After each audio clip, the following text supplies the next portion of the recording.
That's cool. So literally it's already picked up a stationary vehicle. Picks up the car going past. That is very cool. Clear as day. Hello, today we're going to be running through our new intelligent vehicle camera. We're going to show you what's inside the box, some of the key features, and more importantly, how to fit it to this Valtra. This new camera, it's a wired system, comes with a 7-inch display, and you can connect a maximum of 4 cameras, and it is also waterproof and dustproof. It can distinguish between a vehicle and a human, and if they get too close to the machine, it will send an alert to the screen so you are made aware in the cab. It sounds pretty smart, so let's take a look and see what's inside the box. So when we open the box, we've got our instruction manual and then our 7-inch display. We then have our 2 cameras, so these come with the brackets already installed. We then have our wiring loom. We've got the bracket to secure the screen and a sun shield, and all the little nuts and bolts that we need. Right, let's now fit it to the Valtra. So we've got our 7-inch display and our wiring loom. There's loads of different places that you can draw power from to power up this screen. What we're going to do is we've got our 12-volt plug here with our 2 wires on the end, and what we're going to do is wire in our wiring loom into here, and we'll plug it into the 12-volt plug so that then the farmer has the option whether he wants to take the screen out or not. But it also means that when you turn the ignition on, the screen comes on, and then when you turn it off, the screen comes off. So that just means that it's not constantly drawing power from the battery. To understand what wires you need to be making positive, negative, etc., they are all marked with small tags. So we've got, of course, our black and red, and then our ACC wires. And then in here, we've got our different triggers. You could wire it into the tractor so that when you bump into reverse, the screen then powers up and puts on the 2 back cameras. And then when you go into forward, it then powers up the front cameras. But for today's example and purpose, we just need to worry about these 3. What we're going to do is we just need to work out what our positive and negative are. We've got our positive on the right and our negative on the left. My plan is to take these connectors off, and then what I will do is strip a little bit more of this wire and then get some solder tube that we've got, and then put these all in place here, and that should be us done. Okay, so we've done our main wiring, so now let's give it a test. So if we plug that into there, and then if we plug this in to there, cool. There we go. That is our screen switched on and working.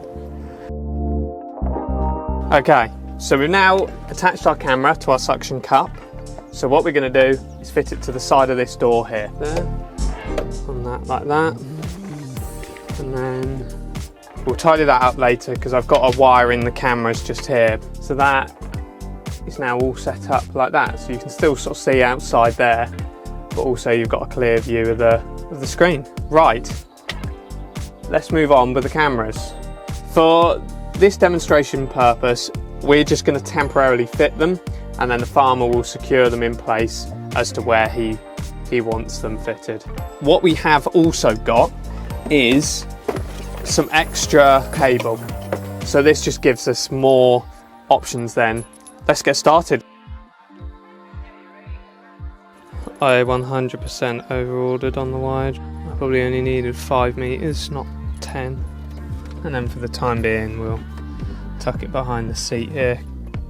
Plug that in. So that's the front done. Now, of course, it is a temporary fit, so don't come at me in the comments. Now, let's do the back one. Again, got way too much cable because I've got a 10-meter one. Now, let's go out to the back and we'll grab our first camera. Go into there like that.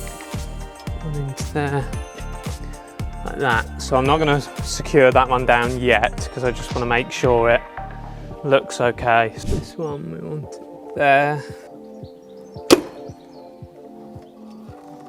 So now let's switch the tractor on and see if they work. And fingers crossed, there we go. The screen pops on.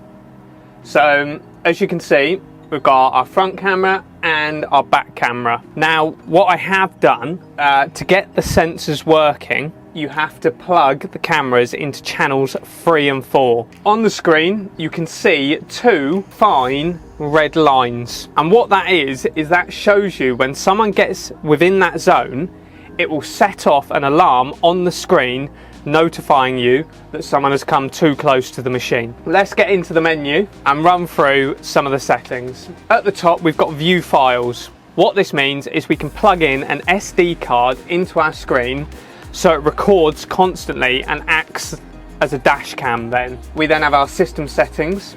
We've then got our volume, our screen sleep, our display, which we can go into and change the brightness, contrast, saturation.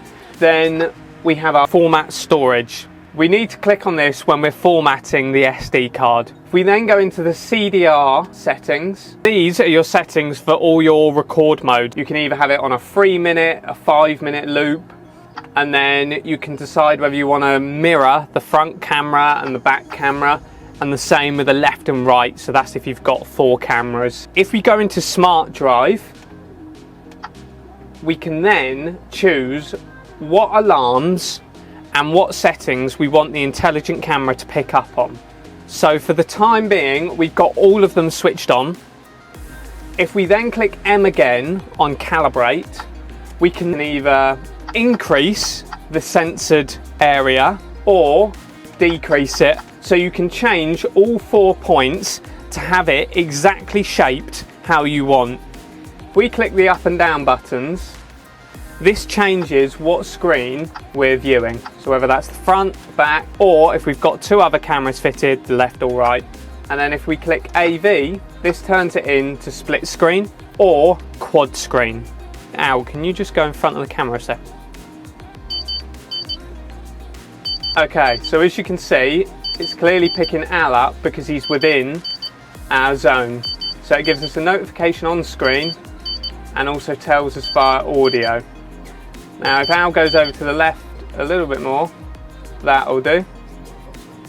You can see that the box is still around him, so it's still highlighting the danger, but it's not setting off an alarm because he's outside of the area which we've just marked.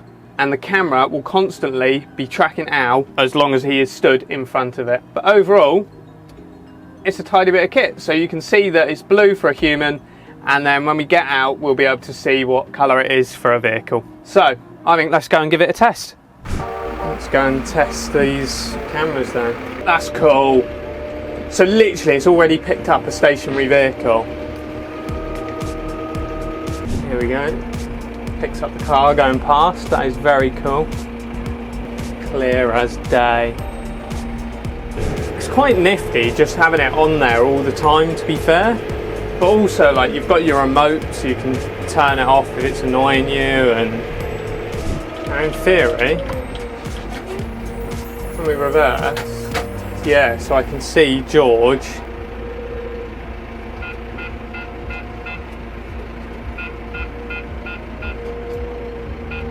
Perfect.